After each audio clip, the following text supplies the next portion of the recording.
Natomboka teto amin'ny lakandrano ny Vallon de Mitsinguer izay mirefy 10 km miainga eto Mahavoky ka hatreny Matsinjo ny fanadiovana lakandrano iarahana amin'ny sampanasa iray avy ao amin'ny filohan'ny teteza mita na ny action sociale de la présidence ny maraina teo. Vary 20 tonnes moa no tsinjaraina amin'ireo fokotany 20 nahazo imo ireo.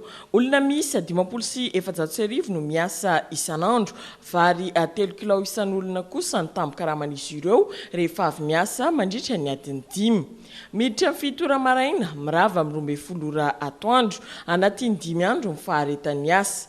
Tsy karitra teto fa maro anisa kokoa ny vehivavy raha oharina amin'ny lehilahy. Misaotra ny fitondrana fanjakana zany indrindra moa Andra Joel nanome an'izao asa zao, nanome vary, indrindra koa le fety be fanokanana ny hôpitaly Manarapenitra dia misaotra anazy zany. Zay aloha faly raha boka amin'ny Andra Joel raha navany an'ity asa ty. Zay zany mba mangataka, mba mahatratra le zavatra. Savony ka tsisy savony fa vary foana izy ty. Eny ara fa dia misaotra anareo Monsieur Président Andra Joel fa dia namenay an'ity asa ty noho ny fijalinay vehivavy sy ny lehilahy zay tsy amin'ny asa. Ka angatana mafy anao mba hitsiditsidika anay indrindra zahay ato fifio.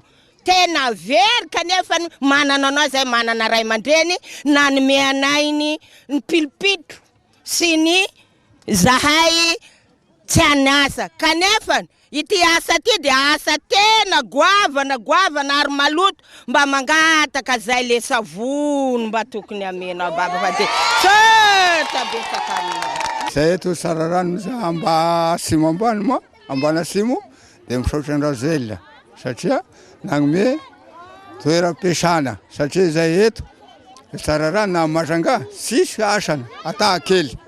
Ankoatr'izay fanadiovana ny amoron-dranomasina ao Mahajangabe sy Mangarivotra miampy fanadiovana ny lakandrano eny amin'ny fokotany isan'isany ary ny fanalana fako miangona.